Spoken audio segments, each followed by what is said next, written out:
this is one of the interesting things about Bright is that if you've ever heard of him at all, it's because of the cases he argued in the Supreme Court on behalf of someone who was indigent on death row. But what you don't really hear about as much is the fact that he's always been a lawyer for the poor, going all the way back to his first job at a law school. You're listening to Good is in the Details. I'm Gwendolyn Dolske. And I'm Rudy Salo. And this is the podcast where we learn what we didn't know in the spirit of Socrates, all with the aim for a more knowledgeable life, a good life, because we believe that intellectual development is one of the pillars to happiness. We do. And how do we intellectually expand people's minds on this episode, Gwen? I mean, this one's focused a lot on law and justice and the rights of innocent people. And I'm curious as to how we can posit this for people who are like, this doesn't interest me. I mean, I ask our guest, why should somebody who is a law and order citizen care about this episode and care about fighting for the innocent? And I think that question is very well answered on this podcast. Oh, yes. Our guest is amazing. And Rudy, you've been on plenty of episodes where we've got all philosophers. This one, it's like two lawyers and I'm the odd one out. And I'm like, wait a minute, stop. I need to understand how all of this works. But our guest was absolutely phenomenal. He's the author of Demand the Impossible, One Lawyer's Pursuit of Equal Justice, Robert Tsai. And I came across his book from Twitter or X, whatever. And it was so cool because I reached out to him and I'm like, I love the title of the book. I want to learn more. Would you be interested in being on the podcast? And I don't know if you remember, but I texted you, Rudy, because he wrote back, what a coincidence. I am listening to your podcast right now. That was one of the coolest exchanges I think I've ever had. No. That is literally the coolest thing I've ever heard of that has ever happened to our show. The fact that you reached out to a potential and an amazing guest like Robert, a Boston University law professor and author. And he was like, are you serious? I'm listening to your podcast episode on the morality of Batman. And I'm like, all right, we're kind of big now. Yeah. Just joking. Ego stroked. Well, yeah, this episode, first of all, I highly recommend his book. As somebody who is not in law, I found it very easy to read and also just very intriguing. Just a great story about the American lawyer Stephen Bright and Stephen Bright's cases before the Supreme Court that all had to do with demanding for justice, that particularly had to do with death penalty cases and with poor people on death row or poor people who are not being represented well. And so we learn a lot about how does this system work? And the interesting thing to me is that it's like there's a problem in the legal system and it takes somebody who knows the legal system to improve the legal system. So it's like working within the same tools to all make it happen. And that I find fascinating. And we hope that listeners will find this episode fascinating, that we do bring philosophical elements in. We always do on every single episode. At the end of the day, we should always care about our legal system and justice and to make sure that we all have due process of law and we have the best chance of defending ourselves. Absolutely. Now, Rudy, what are we going to call this? Do we bring something up into the title about the death penalty? We talk a fair amount about the death penalty and the uniqueness of it in the United States. It's almost like one portion of and the financial aspect, that was really intriguing to me because I was trying to figure out if the law is the law, then what's the difference between a good lawyer and a bad lawyer? And it's so interesting because in this episode, it's defined by winning. It's not the same thing as, okay, go. Are we really innocent until proven guilty? Oh, good one. Okay. Are we really innocent until proven guilty with Robert Tsai? Robert, oh my goodness. I love your book. I love it. And thanks so much. I'm so glad that we connected. I can't even tell you, this was an absolute joy to read. It is. Gwen, why don't we, the first question that we should ask is, Robert, who are you? Why are you here? And we can't wait to talk about your book, but we know who you are, but the audience doesn't. Okay. For those who don't know me, I'm Batman. No, actually, my name is Robert Tsai. Thank you. Thank you. Very good. I've always wanted to say that, so I'm glad I got the chance finally in my life. That will stay in the episode, I promise. Perfect. I'm hoping so. I'm Robert Tsai. I teach law at Boston University School of Law. Most of the stuff I teach, or let's say I've taught over the years, include things like constitutional law, legal change. I used to do jurisprudence. Haven't done that in recent years. I used to teach criminal procedure. So a lot of those things are sort of bouncing around in various projects of mine. That is fantastic. Now, here's the most important question, Robert. Here's where a little self-flattery will go a long way, especially since you referred to Batman. How did you hear about Good is in the Details, Robert? I think I came across just very randomly on Twitter, Gwendolyn's Twitter feed, and I saw that you guys had a podcast, and I was poking around.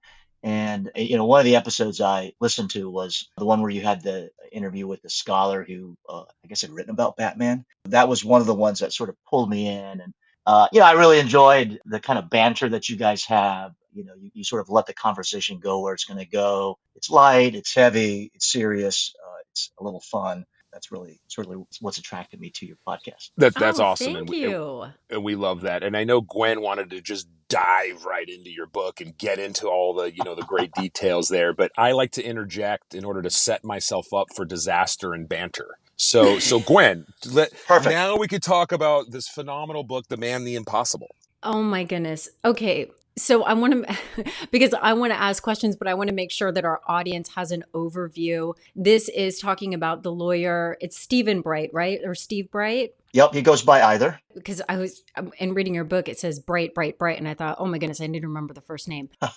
For a part of me, I was thinking this is going to be historical because we're going back, and I didn't realize, no, wait, this is current. This is a lifetime of work. And you decided to write this book about his court cases before the Supreme Court that all have to do with capital punishment. And I love how you weave in the economic and cultural issues when it comes to these legal arguments. So before I get in with all my questions, maybe tell us why you were drawn to Stephen Bright's work and why you felt compelled to write about it. Absolutely. I've been aware of the existence of Steve Bright since I'd say about the mid 90s, right around the time that he started teaching at law schools for the first time. I encountered him in law school, and actually the funny story is I was supposed to take his capital punishment seminar, and then I had, then I ended up getting out of it and feeling guilty about that. And so I sort of followed his career. As a student, I heard what an incredible teacher he was, but then I also saw people sort of go down to the Deep South,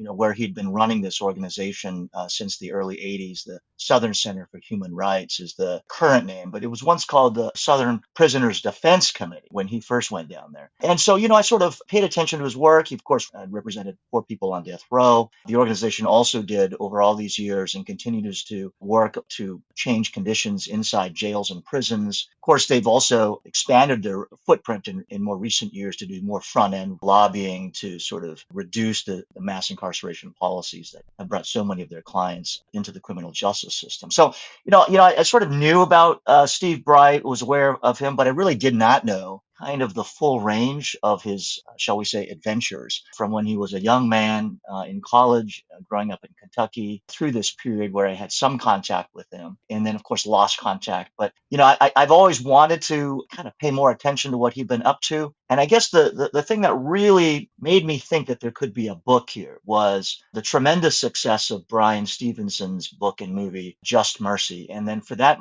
in that moment, I thought maybe the American public was finally ready to, not just rethink kind of carceral policies, but also be interested in stories of people who've been in the trenches. So this is a little bit of a prequel to Just Mercy, and then, of course, goes well beyond Just Mercy's parameters. I think one of the statistics that is hard to wrap my head around, and probably for a lot of Americans, and this is, I think, set up in your introduction, that we have 22% of the world's population incarcerated, but only 4% of the total population. But the US only has, wait, I messed that up.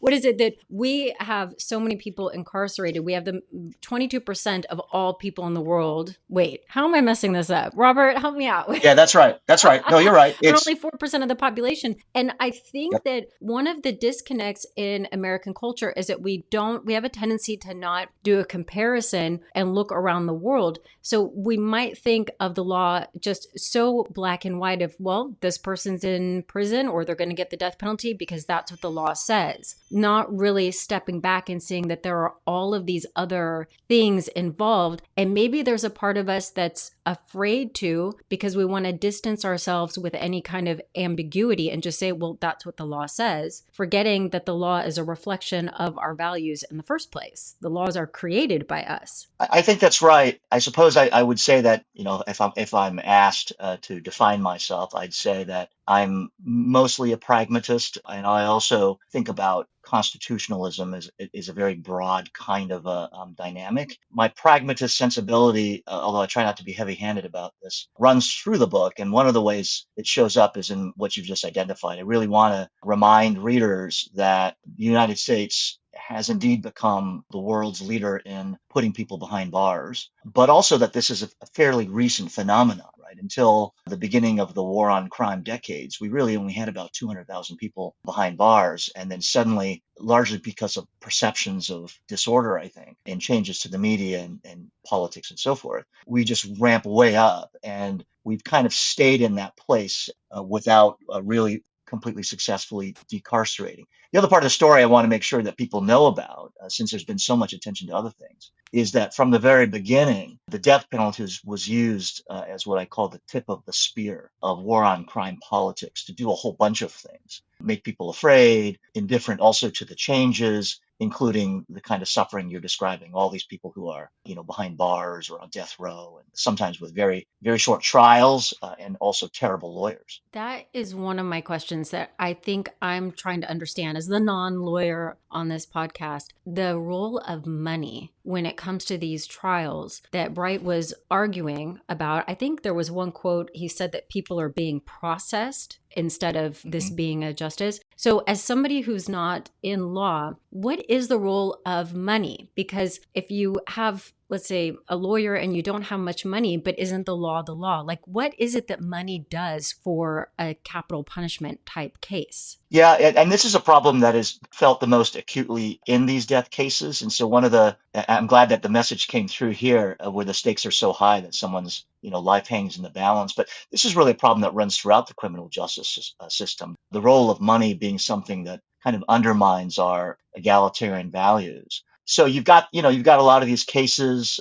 got language in our Constitution, or should I say constitutions, if we count all the state constitutions, that promise things like equal justice. But the reality is that what poor people really experience is the brunt of what I call the political economy of injustice, that for lots of reasons, including the sort of asymmetrical feature of the criminal justice system, there always seems to be resources for the state prosecution and almost no resources, at least in many of these counties that are tough on crime, for the defense. And so if you get trapped into one of these situations, you're a poor person accused of a serious crime, you could be appointed by a judge who has also won his position by being tough on crime. That judge might give you a terrible lawyer who knows nothing about criminal law. And this is the kind of thing that has been going on, since the beginning of time in this country. But once you get into the war on crime years, this puts incredible stress on, every part of the criminal justice system. And you're right. One thing that Bright learns to say to try to communicate this is that he says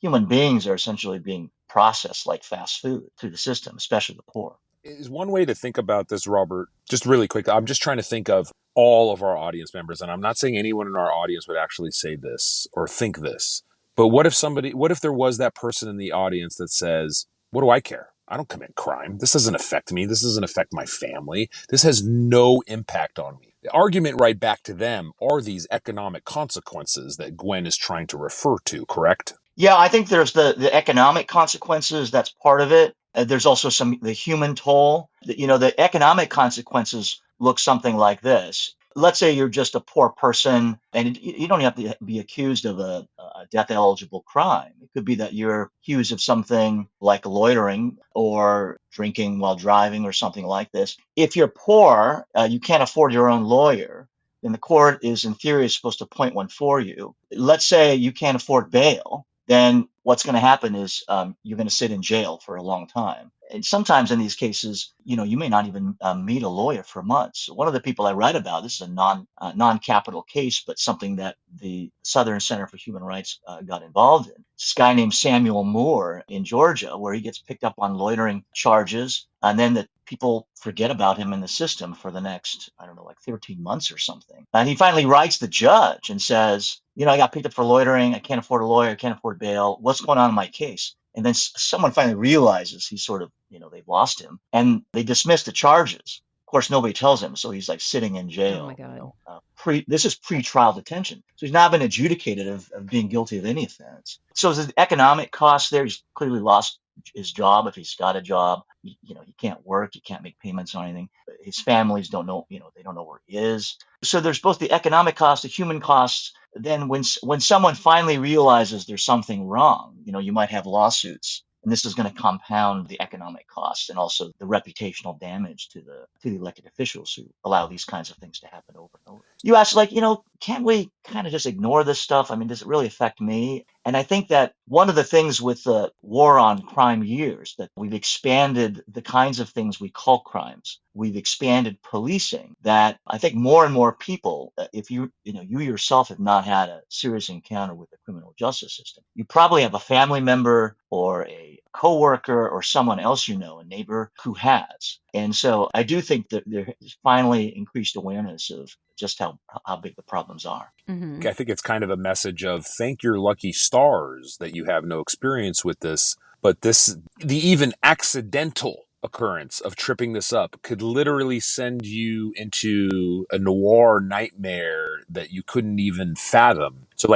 you better pay attention to this stuff and you better care about it, because anything can happen, right? Absolutely. I've got many more stories too that didn't make the book, that are things like, what happened to Samuel Moore. But there was just one woman that actually Steve Bright did get involved in. This is one of the interesting things about Bright, is that if you've ever heard of him at all, it's because of the cases he argued in the Supreme Court on behalf of someone who was indigent on death row. But what you don't really hear about as much is the fact that he's always been a lawyer for the poor, going all the way back to his first job out of law school when he was a legal aid lawyer. Once in a while, he'll respond to someone's cry for help, so to speak, and it may or may not advance his organization's immediate goals, but he'll just be moved to help them. There's just one African American woman who wrote to him just a handwritten letter from, I think it was from jail, pretrial detention, out of some place in, I want to say, northern Georgia. The young woman had been accused of basically burning down her apartment building. So they were accusing her of arson, and she claimed she was totally innocent. And so she was just kind of sitting there in pretrial detention, had a series of lawyers who were appointed to her because she was poor. They did no investigation, didn't even go see her. And finally, Bright just basically steps in and decides to represent her. They basically figure out that the state's whole theory of the case is based on junk science, that that somehow think that because of the burn patterns in the apartment that she must have used some kind of accelerant. But apparently this is very, very dubious kind of science to be relying on. And so all they did was they finally brought an expert to show to the DA, and eventually after all these months, they dropped the charges. But of course, she's lost her job. She's living out of her car. She can't make payments on anything, and her life has to be sort of pieced back together. This episode is sponsored by Factor. What could Factor actually be? Well, let me tell you, Factor is a great way to eat healthy and take charge of your health and what you put into your body. Basically, eating better is easy with Factor's delicious, ready-to-eat meals. Every fresh, never frozen meal, so don't put these into the freezer. These are chef-crafted, dietitian-approved, and ready to go in just 2 minutes. You'll have over 35 different options to choose from every week, including Calorie Smart, Protein Plus, and Keto. I did the Keto. I could go on and on about all the delicious meals that I had. All 6 of the ones that I ate were filling and left me energized and ready to work out and go throughout my day. Also, there are more than 60 add-ons that help you stay fueled up and feeling good all day long. Honestly, what are you waiting for? Get started today and get after your goals. There are 2-minute meals, fuel up fast with Factor's restaurant quality meals that are ready to heat and eat wherever you are. Pancakes, smoothies, and more. Discover a wide variety of easy options for the entire day, like breakfast, midday bites, and more. No prep, no mess meals. Factor meals are ready to heat and eat. There's no prepping, cooking, or cleanup needed. Flexible. Today is all about flexibility. We're working from home, we're working from here, we're working from there. It fits to your schedule. Get as much or as little as you need by choosing your meals every single week. Plus, you can pause or reschedule your deliveries at any time. Factor is the perfect solution if you're looking for fast, premium options with no cooking required. Thank God, because I am such a bad cook, I could burn cereal. That's right, I could burn cereal, but not Factor. Factor is the perfect solution for fast, premium options with no cooking required. Sign up and save. We've done the math. Factor is less expensive than takeout, and every meal is dietitian approved to be nutritious and delicious. Head to factormeals.com/details50. That's factormeals.com/details50 and use code details50 to get 50% off. That's code details50 at factormeals.com/details50 to get 50% off.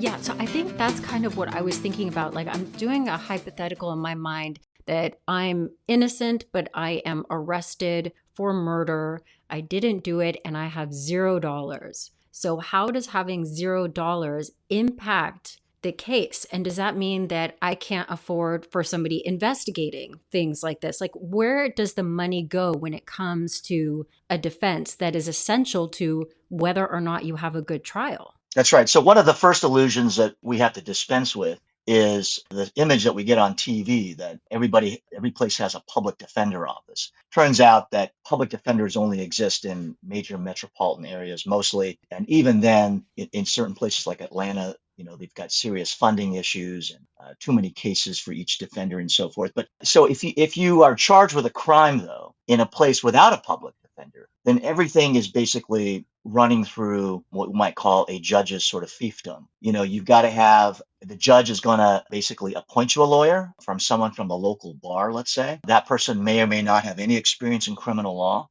That person, if they have paying clients, are probably going to see them first and put you low on the list. They're going to have to ask the judge for money to do any investigation, which means that most of the time they probably won't do much investigation whatsoever. So this is sort of just the beginning of what that could look like. They might try to plead your case out as quickly as possible, even though you think you are innocent or you've got witnesses that can put you somewhere else. And this is how actually innocent people wind up behind bars all the time, including being on death row, right? People's like, how do people wind up on death row and then get exonerated? Well, that's one way where they are in one of these places where there's almost no lawyering on behalf of the poor person. The other thing that can sometimes happen to an innocent person, of course, is if they have been questioned by the police and the police are strongly encouraged to try to close the case. This is especially true in high profile crimes. Then they may have extracted a confession, and that confession may or may not be a truthful one. This is a kind of a related thing, but is made worse by the fact that if you were rich, you'd immediately shut up and demand a lawyer, and your lawyer would come and protect you from the police. But the poor person is going to talk to the police, is going to say something stupid or wrong, and the police will exploit that poverty and the ignorance in order to get evidence against you, whether it's the truth or not. Robert, do you think that educating kids, educating high school kids, educating, there's obviously, I don't even know if they teach civics anymore. Should there be a basic citizens criminal procedure class in 8th grade or high school type stuff about what to do if you are accused of a crime? Here's what the Fourth Amendment says. Here's what to do. Here's what not to do. Don't just rely upon movies and TV shows. I mean, how are we educating as a society, Robert? Well, I think we're doing a pretty bad job of it. Most of what people learn, are from TV shows. That is to say, if you have a TV or a computer and internet access, then what you've learned is probably from Law and Order or TikTok. What is the latest one?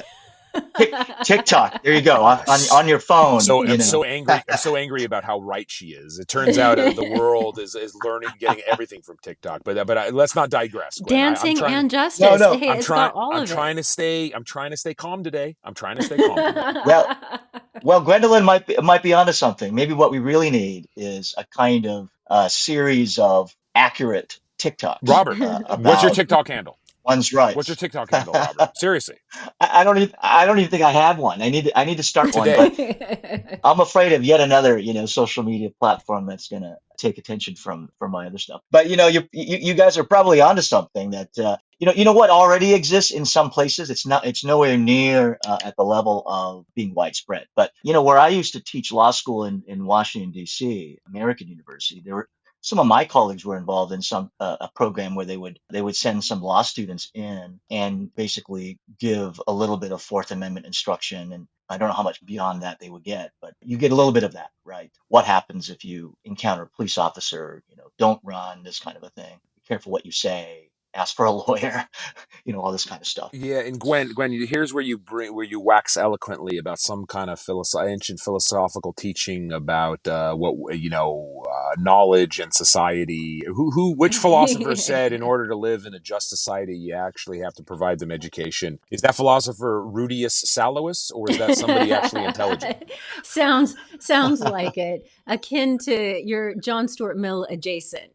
Yes. That's right. Yes. That's right. But I mean, okay, like I'm just thinking so much. So one of the reasons why I like your book is that it's got like two of my favorite things. This idea of somebody, challenging, going against the grain and being right, like kind of the David and Goliath story. So that's also a lot of fun. The other thing that I was thinking about is that in my youth, whenever there was any kind of a discussion about the death penalty, it was always framed in whether or not a person should be punished with death. Like, and then end of story. Did they do it or they didn't do it? But what I learned as I got older, and then this comes through in your book, is all of these other factors, some of which seem totally arbitrary, like what county you're in. And so when you introduce the human error factor in capital punishment, it is inconceivable to me that this mode of punishment goes forward. It's really unique to the United States. That's why it makes me think of the impact of culture, because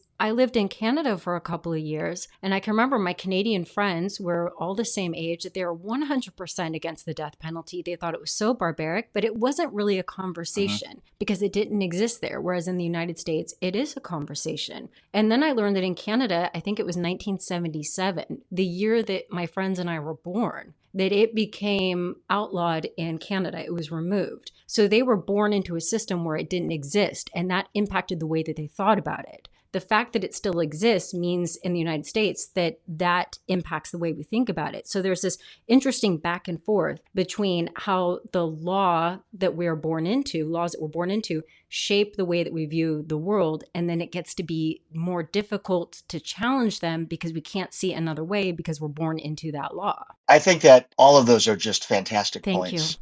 And yeah, absolutely. And She what do I she loves start with that. first? I She mean, loves that.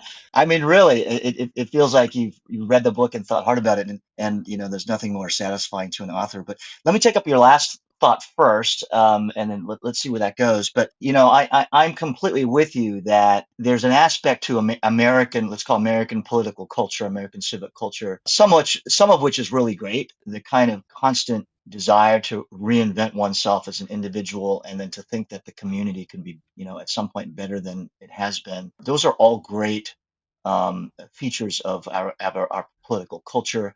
But some of the exceptionalism can be bad, right? The sort of inward lookingness, lack of sense of what other civilizations have done, how we measure up, So this is, again, going back to one of the facts and figures you were drawn to, just truly how far and above and beyond we are in terms of how much we incarcerate and kill. We're also, even though I think things have changed from the early decades of the war on crime, we are still like top 5 in the world in terms of the number of people we execute. So we're still up there And on that people front. who And I advocate think you're for it right look that at it as a righteous thing. That's also the interesting that's thing. It's not like there's no backing yeah. down from it. It's like it's a proud statistic for people saying like, we do this here, That's right, and I think that's probably so if we ask ourselves why is that the case, I think it's structurally there are um, impediments to kind of easy national solutions, um, uh, right? Because states are the ones with the power to punish, and we primarily say that Congress doesn't have the power to do that. There was an effort. There was a moment in the early 70s where the Supreme Court, which does have the power, although it has to be very careful about how it uses this power,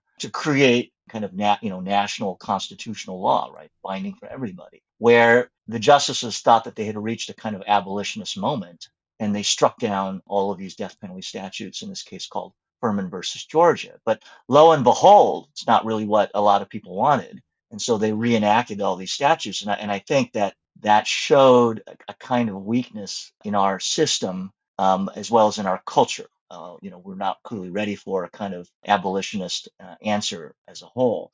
So, I think that, how do you get to this other place where places like Canada and UK have gotten to? I think it's the kind of thing where the universal arguments continue to have to be made. But this goes kind of to your second point. In writing this book, I kind of was surprised, but also delighted to reach the view that you need more than the universal arguments to overcome these impediments. And so a lot of the structural inequality, what I've been calling the political economy of injustice, these asymmetry in resources, the arbitrariness of where you live and how enthusiastic some small jurisdiction might be about using the death penalty, that could dictate, whether you actually get it, rather than the severity of the crime, because only a tiny fraction of all the murders in the United States really become realistically death possible cases, shall we say? So I think that's the big message and takeaway from this book is, what are these structural arguments? What are these pragmatic arguments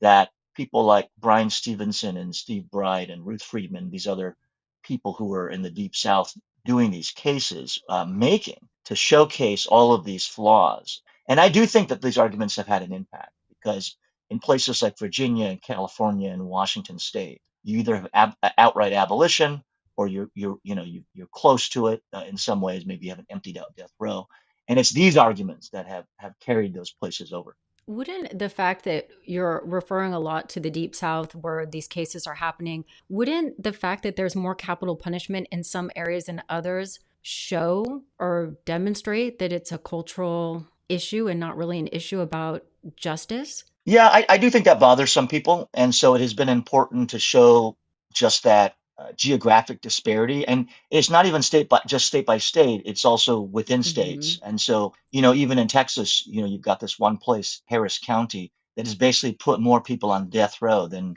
most countries in the My world. goodness. That's where Houston is, right? A big city. I mean, a Correct. very big, Correct. well-known world city is in Harris County. 100%. And the cases come out, and there's a reason why they put so many people on death row there. First of all, there's the cultural point, which we've been talking about. They really believe they need it. They want to send the message, a kind of, a particular retributivist kind of message, if you live there. But it's also the case that they hamstring people who are poor with the worst lawyers. So you get a lot of your sleeping lawyer cases out of places like that, where they sign someone who's got too many cases, who's totally indifferent to his clients, who sleeps through their cases, doesn't make any objections, doesn't do any investigation, maybe doesn't even make a plea for the client's life, which is completely pathetic. But that's the kind of lawyering you might wind up with if you happen to live there. You're poor, you get charged with a serious crime like that. Yeah, I've had to ask myself because of the human error factor when it comes to these cases. It's too much because we know that we have executed innocent people, and just knowing that makes it just an impossible thing. So I had to ask myself hypothetically, what if there was no human error? Like, what if we somehow magically erased that?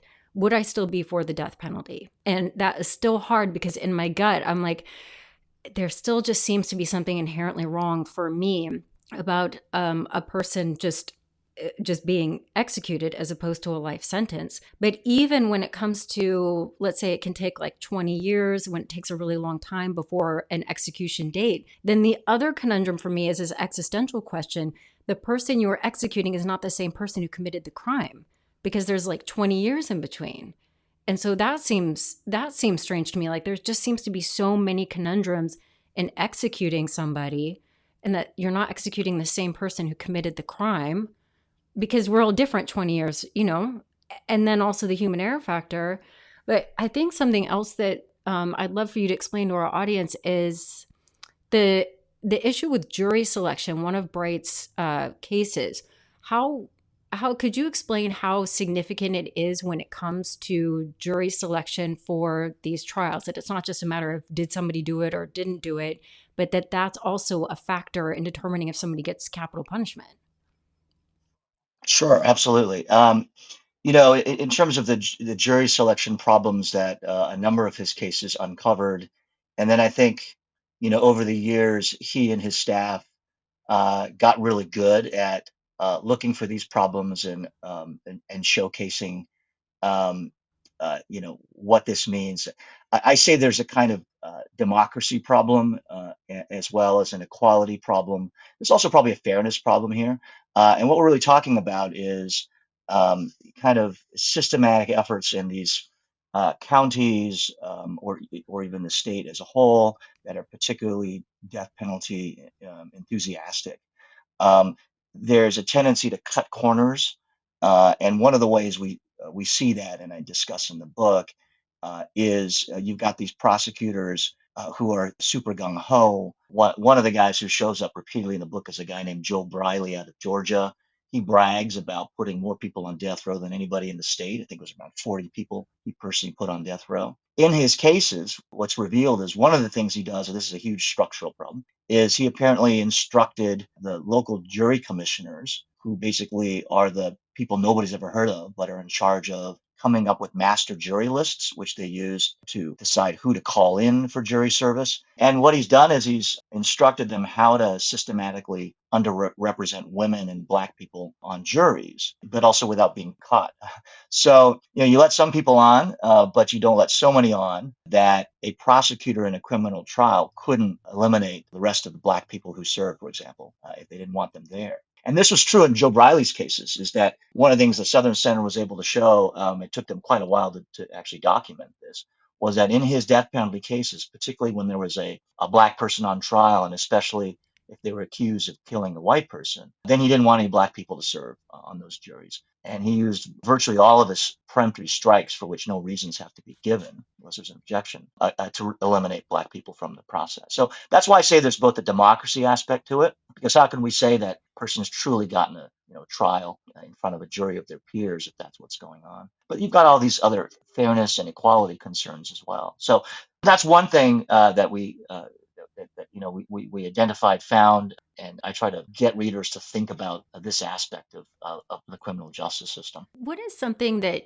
the American public maybe doesn't know about capital punishment? Like, what's a common misconception about it? I would say just how the tiny fraction of people who actually end up getting on death row are overwhelmingly poor, Mm-hmm. and also many of them have intellectual disabilities. Mm-hmm. And so if you're someone who's got a combination of those two things, then because of the structural things we're talking about, pressure to close cases, the fact that if you're poor, you're going to get stuck with a lawyer who may not be doing what is right for your case. And then if you throw in the intellectual disability part of it, you're more likely to say things to incriminate yourself, even if you didn't do anything. I have a number of these cases in the book, that Bright and others, where they represented someone who was intellectually disabled. Many of them actually confessed.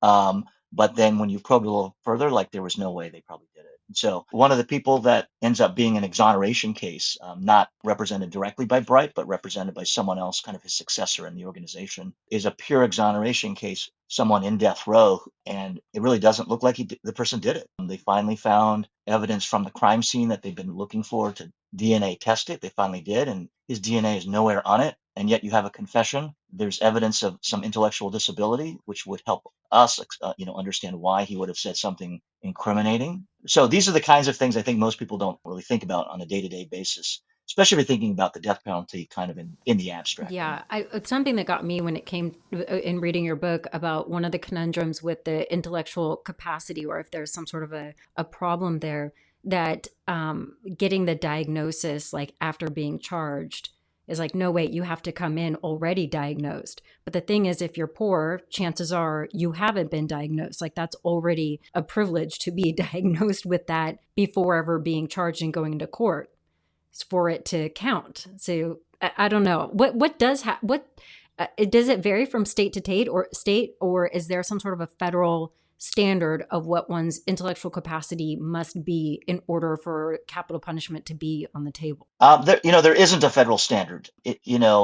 Finally, we have a Supreme Court decision handed down in recent years, which says that you can't execute someone who is intellectually disabled. But even the Supreme Court They doesn't don't define what define it that well. is, and they leave it up to the states to do that. And there are a lot of different ways in which the states could do that, and many of them exclude things like mental illness, which that might not rise to full intellectual incapacitation, but clearly are a cause of why people can't control their actions or see delusions or something like this.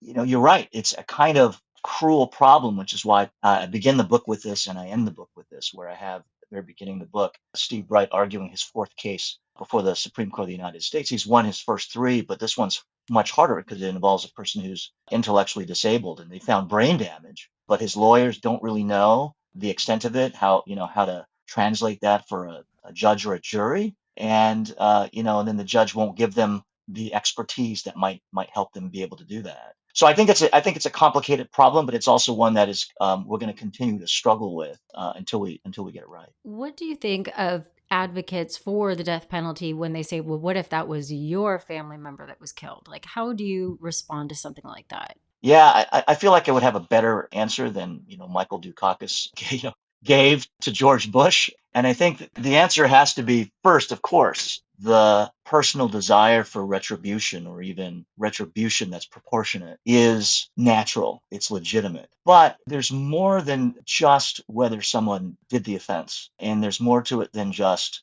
inflicting suffering on someone who causes suffering on others. It could be that we have a person who doesn't fully appreciate the wrongfulness of what they've done. So in case of intellectual disability, that's what we might have. And we would say under various accounts of justice that it would be morally wrong then to hold someone to the same standard if they couldn't control themselves or didn't understand what they were doing in the first place. But then there's this other question, even if you do have someone who, let's say, more or less can understand and did this anyway, is a person has to be judged within the full context of everything that has happened to them, that they've done in their lives. And so this is one of the things that Bright, I think, really excelled at. And he learned how to do this in his time as a public defender. But this is probably the true measure of what a just punishment would look like, is for the community to look at an individual, to assess what the individual did in the full context of their entire life, especially if one of the options is to, eliminate them from the political community as a whole. One quick question, Robert. Do you think that our system, our criminal justice system, is set up under the notion of better to let 99 innocent persons go free than have one guilty person be charged or be killed or anything? Or is that just a fantasy that I have? Yeah, I think that's a fantasy. I mean, I think we say that because it reminds us of, I don't know if it's a Kantian thing, but the importance of the individual being treated right by whatever system of justice we come up with. But I think in reality, anyone who looks at the way that we do justice on the ground in this country knows that it's not just one person, right? We've got lots of people who are innocent out of 10, or at least could be legally innocent, if not factually so. But for a variety of reasons, the judge or the jury doesn't get to see the whole picture. We got a bunch of people who are able to get away with certain things, like there was never real risk that O.J. Simpson was going to face the death penalty. And this is where the economics of it seems to outweigh even things like race at times, is he was able to have the best paid lawyers in this country to sweep in and help him, and to basically watch every single move, right, that the other side made, and to point out all the flaws. I think the only real question was whether he was going to get convicted. We know he got acquitted too, so his lawyers did a super good job. But the average person who is poor is never going to have anything close to to what O.J. Simpson got. And so for that reason, you've got a lot of people who aren't punished when they probably should have been, and you've got a lot of people who really don't get the kind of punishment they probably actually deserved, even if you were, say, a retributivist. Do you see the U.S. ever going in the direction of eliminating the death penalty, like our neighbors up north in Canada? Or what would have to be true for that to happen? It's a great question. I've thought about this a little bit more. I do try to end the book in a especially if you care about these issues, in a more hopeful place. And I do point to the jurisdictions like Virginia. Virginia, I can't remember if it's still the case, but at one point had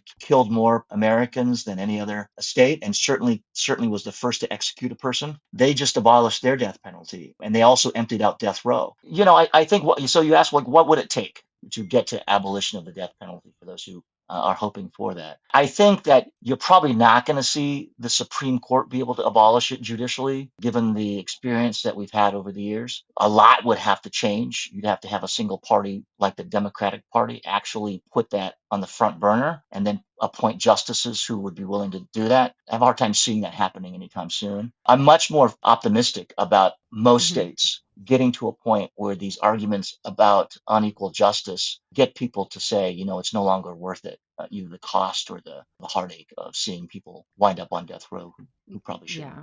Robert, this was an absolute delight. I'm so excited about your book. Like I said, I really love books like this. Well, thank you so much. I hope that other people will give it a chance. I had great subject and amazing stories to be able to kind of work with. I hope it reaches some people and changes some minds.